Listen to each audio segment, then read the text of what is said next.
Inside Michigan Football is presented by Meyer. Hi again, friends, and welcome to another edition of Inside Michigan Football. Doug Karsh alongside John Jansen. And John, we stood on the field of the Coliseum in LA thinking about what Michigan had to do, what was a realistic goal, and it was to get to the Ohio State game with no more losses. And the Wolverines have achieved that. They have. It hasn't been pretty. It hasn't been comfortable. They've learned a lot of lessons along the way. We saw some of those pay off tonight. Hopefully we see them all pay off next week against Ohio State. Well, they go into that game perhaps playing their most complete football game of the season. And we'll start at the beginning, and it was not a great start, including a third down conversion helped by a neutral zone infraction where you don't want to do this too much. No, you don't want to give especially a young quarterback, you don't want to give him free outs. You jump off sides, he sees the flag, he knows he's going to take a shot downfield. Whether it's completed or not, it's a risk-free play. They're able to convert it for a big one. Then a reverse flea flicker and a scramble, and Maryland's got the ball inside the Michigan 10, and that leads to a 4th and goal, and Maryland gets on the board first with a touchdown. Yeah, and it was a matter of how is Michigan going to respond, offensively and defensively. We talked about it. Some of it was just pure execution, not getting outflanked by the offense. Some of it was some change-ups that Wink made. But Maryland goes for the surprise sneak attack onside kick, and the freshman Chase Taylor wasn't fooled. I tell you what, the discipline that it takes in that moment to be aware and have your eyes locked in with one responsibility, he came through. So Wolverines with a short field, Bryson Cusdahl, the wide receiver screen, and then a third down and short, a conversion. And then you like these wide side runs. Cusdahl goes for 18 yards. I do. When you hear from Coach about how he may actually be the fastest player in that room, now all of a sudden you want to be able to utilize some of that speed. So hey, if you're on the right hash, let's move it to the left side. Let's get as much green grass as possible. He utilizes his speed and is able to cut upfield. So this is a 3rd down and 8, and Maryland jumps off sides. That gives Michigan a free play. And the Wolverines capitalize with Andrew Marsh. I know, and it's so much fun to watch him continue to grow week by week, the plays that he is making. And it's just, hey, Jason said it last week, sometimes you just got a guy that has a knack for big plays. This is one of those.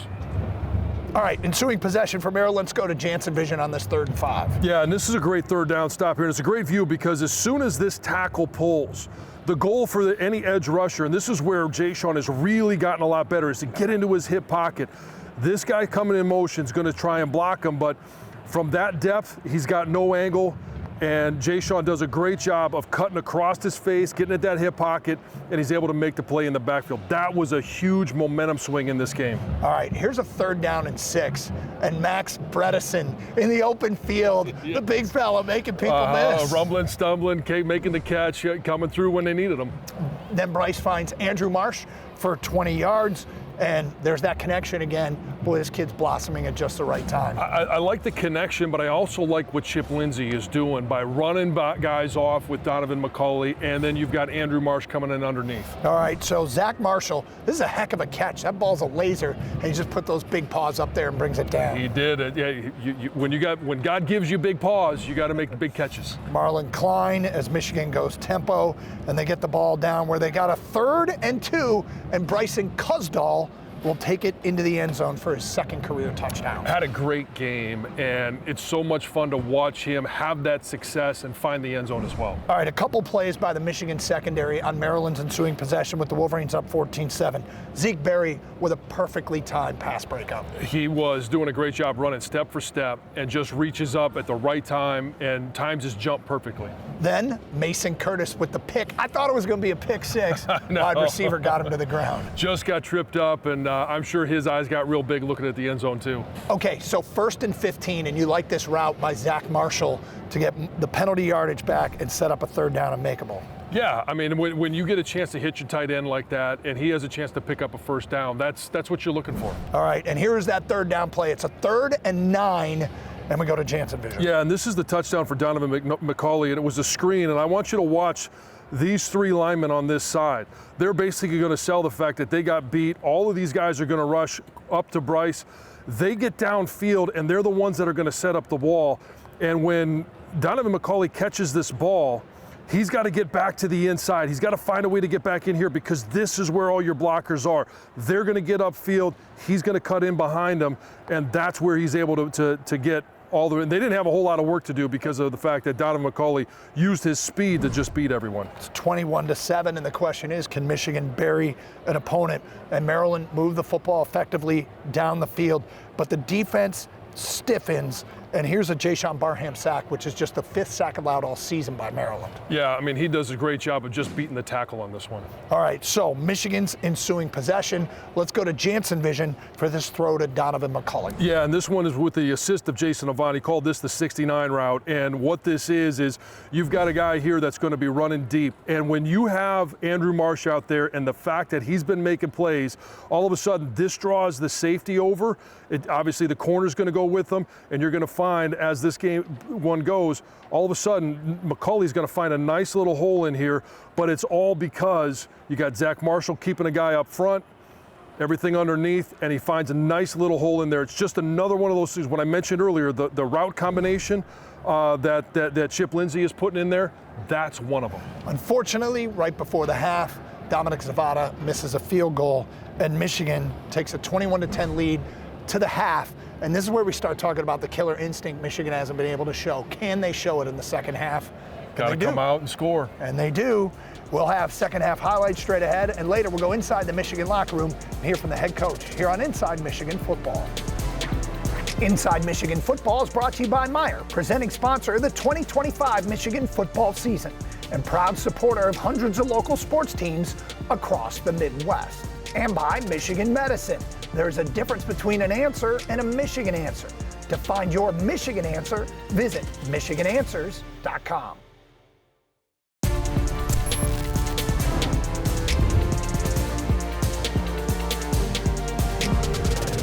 Inside Michigan Football continues. Michigan leading 21-10 at the half. And let's go right to the second half. Up 11.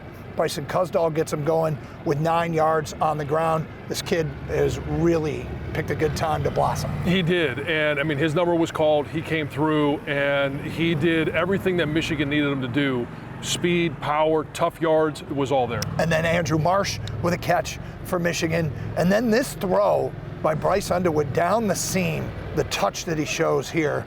Nice throw. Yeah, it was just outside the outstretched arms of the linebacker, right to Marlon Klein. All right, and that sets up Bryson Cusdahl. From the 19-yard line, we go to Jansen Vision. And I want you to watch, anytime you're going to have big runs, you've got to be able to get to the second level. What does that mean? You first got to start with the linebacker, and I want you to watch Greg Crippen. Does a great job of timing the block, staying square, getting up on this, and then it all comes down to you got to have wide receiver blocks. He does a great job down here, and this is one where Bryce, he's just untouched. Great job of getting on the linebacker, and right there, that last little block there is the one that gets him into the end zone. All right, the Wolverines lead at 28-10. At that point, here's a 3rd and 8, a roughing the passer call that you hated. I didn't like this one because, we hear all the time about defensive linemen falling on quarterbacks. I thought he did a tremendous job. It wasn't a hit to the head. It wasn't low. He hit the quarterback and then rolls off to the side. I don't know what the official was looking at. Maryland moves down the field, and that sets up Jansen Vision on this 3rd down play in the red zone. This is a sack, and we're not sure if it's Trey Williams or if it's Derek Moore. You can give it to both of them. I don't care. But when you're going to try and pressure a quarterback that is really good at avoiding sacks, you've got to be able to push the pocket here, which is what Trey Williams does, and you've got to collapse it from the outside. And both of these guys that get after it, Derek Moore is the one that I think ends up getting the sack, but this is a great job of pushing the pocket from in here. You get a no exit route over here as well, and that's where, hey, you get the sack, and hey, this defense is celebrating. They don't care who gets it just as long as the quarterback goes down. That held Maryland to a field goal, 28-13. And how about a kickoff return? Big play for Andrew Marsh. No, I asked Coach about that, and he was excited. I saw JB after the game as well, the special teams coordinator, excited to have some big plays in special teams. All right, a 12-yard run by Bryson Cusdahl, who just has great speed. And then Maryland returns the favor with a roughing the passer. You didn't even like this one. Well, I didn't like this. Again, I don't know what defensive players are supposed to do. This one, he goes low. He gets called for hitting the quarterback in his knees. It's a penalty. I just don't like the penalty. Inside the 10, people are going to say, hey, Bryce Underwood, slide. Don't take this hit. Yeah, slide or just simply run out of bounds. That leads to Cusdahl's 3rd touchdown of the game, and Michigan led it 35-13. Maryland, on their ensuing possession, they get the ball to midfield. Look at Chase Taylor, 29, shot out of a cannon here. This freshman is starting to impact games. We've seen him in special teams. Now we're starting to see him absolutely, make great plays for the defense as well. Derek Moore scored a touchdown here 2 years ago. Here he gets a quarterback sack on 4th down. Yeah, and again, this is the third of 3. Yep.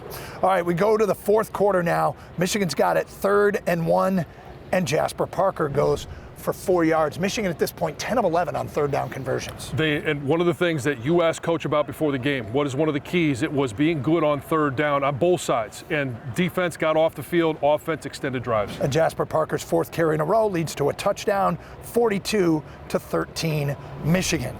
And that's when we get into the depth chart. And here are some young guys on defense making some plays. Elijah Dotson, an open field tackle. You love to be able to get those guys the experience. You don't know if you're going to need it next week. You hope you don't. Maybe your more veteran guys are going to be the ones that are out there. But to get those quality reps in a game like this. And here's the freshman Jordan Young on this 3rd down getting a pass breakup. Yep, got his hand on the ball, and I mean, I'm sure he's going to look at this one and say, you know what, maybe I could have got that one. Then we get, again, into the depth chart offensively. How about Micah Apana, back from injury, and he's got some speed. And I tell you what, and we haven't talked about the offensive line, but I think this was their best game all around, pass protection, but especially running the football. That led to a 46-yard field goal, a confidence shot from Dominic Zavada going into a big game next week, 45-13. And as the Wolverines run out the clock, hats off to Thomas O'Mara, who goes basically this entire drive was hands-offs to number 36. And he started it off with a 37-yard run. That's right. And the Wolverines finished the game 12 of 14 on 3rd down, and now they've made it to Ohio State week. Yeah, and it's win and get in. That's what the Wolverines are hoping. We'll hear from Sharon more next and later. One of the best things that Maryland has brought to the Big Ten was in our booth pregame. That coming up on Inside Michigan Football. Snap. They're going to hand it off. Williams. And there's Jay-Sean making up for it with a TFL. In the backfield, brings him down. Stopping the run is a big part in the Big Ten. Smashing off football, you got to run the ball to open up the pass, so stopping the run was huge. We didn't take them lightly because, in the Big Ten, you can't take any opponent lightly, and, that's what we did. We just prepared really hard this week. Proud of the guys. Whatever it takes to win is what we're going to do, and shout out to Coach Lindsey, getting everybody involved and everybody being ready to play and making the most out of their opportunities.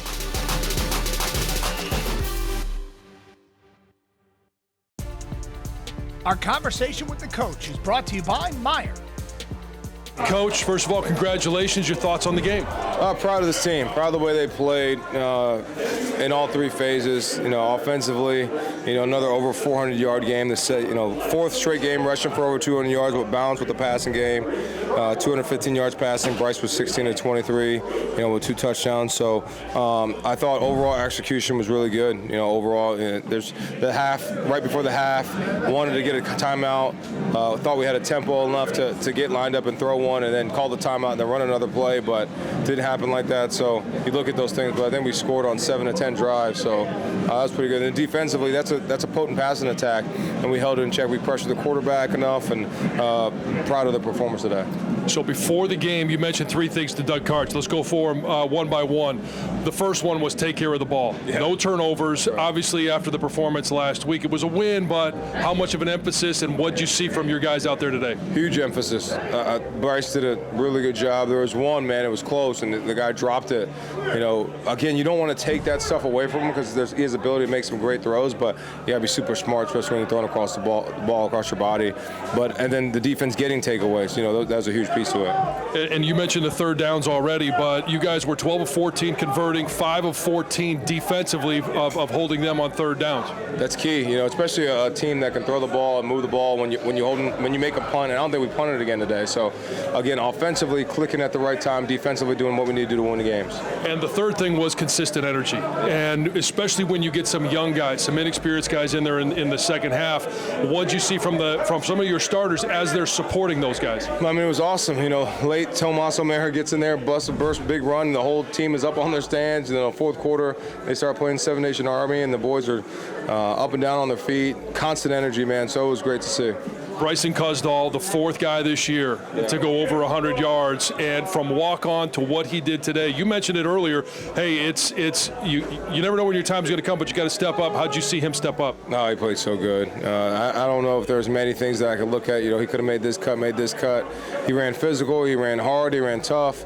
The one probably shouldn't have reached, on the second down or third down in the goal line, but he got the touchdown. But he played really well.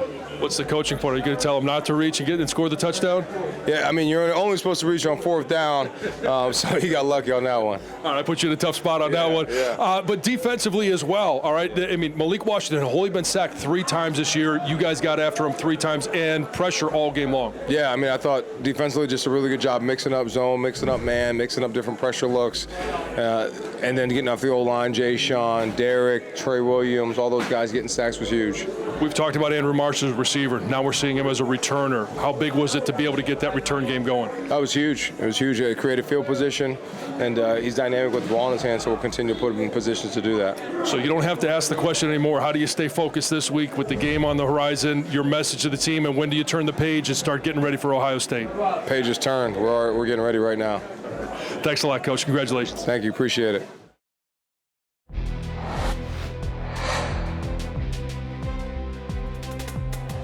Bryson Cusdall made his first career start Saturday and made it count. The junior from Grand Rapids toted the pigskin 20 times for an even 100 yards and 3 touchdowns as the running game went for 228 total.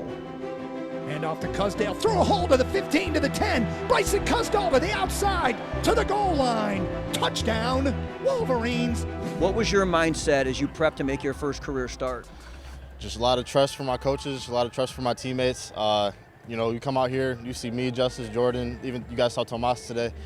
The line we have in front of us, you just trust your coaching and you trust them, and you just go get yards. That's what we do.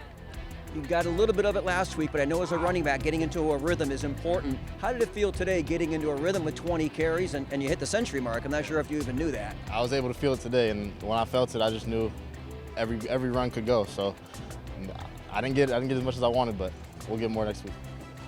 3 touchdowns. When you get near the goal line, just talk about the mentality this offense brings to punch it in. Once again, just trusting those guys in front of us, Jay Hoff, Brady, whoever it is, just run behind them, go get in the zone. Something that was really striking tonight was the balance. You guys were almost split 50-50 rushing and passing. Just talk about the flow and the feel of this game, because it really felt like you guys had a nice rhythm going. I'd say it all goes down to trust once again. Coach Moore, Bryce, whoever it is. We're throwing the ball, we're running the ball. We just have a lot of trust in our teammates, and that's what brings us so close together. That's why we're such a great team. So, Michigan way. I asked Bryce Underwood what he saw from Cusdall throughout the week as number 24 prepared to potentially make his first career start, and he said the same thing I've seen for the past 12 or 13 weeks. For Inside Michigan Football, I'm Ed Kingerski. 5 minutes left, they start chanting "Beat Ohio." Did you hear that? I didn't know what they were saying for the first 6 times, and then I started picking up on them. Okay, so. They're ready. Are you ready? Definitely. The opportunity's going to come, and I just got to be present for the opportunity. All right, John, we'll start with this. Guys who are banged up, ice tub, stim, heat, whatever it takes. Modern medicine, whatever it takes to get on the field for this game. Yeah, and it's a huge game, and Michigan, again, is going to be told, and they're going to be told all week, you don't have a chance to beat Ohio State. It's a broken record, and that's fine as long as the record plays the same way. Wolverines will be going for 5 in a row against the Buckeyes. All right, so pregame, look, Maryland, one of the things they have unique at the stadium, they call it the Chessie. This is a massive pretzel with crab and cheese melted on it. It's one of your favorite things in the conference. It is. It's my favorite thing of coming to Maryland, and whenever I see the schedule, one of the things I do is what restaurants are the cities, are in these cities, or what food do they have at the stadium, and this is one of the best things in the Big Ten. It beats the cheese curds at Minnesota? Yes, it does. Okay. It does. It's on par, but yes. Well, I'd just say, tasty, not for everybody. Yeah. Some like a little piece, some like a big piece. And John pretty much polished off the whole thing. But you got a week to get ready for Ohio State, so put in some extra laps. Yeah, no problem. I can't wait for this game. Wolverines and Buckeyes next week, and we'll look back at that one right here on Inside Michigan Football. Inside Michigan Football is brought to you by Meijer, presenting sponsor of the 2025 Michigan football season and proud supporter of hundreds of local sports teams across the Midwest.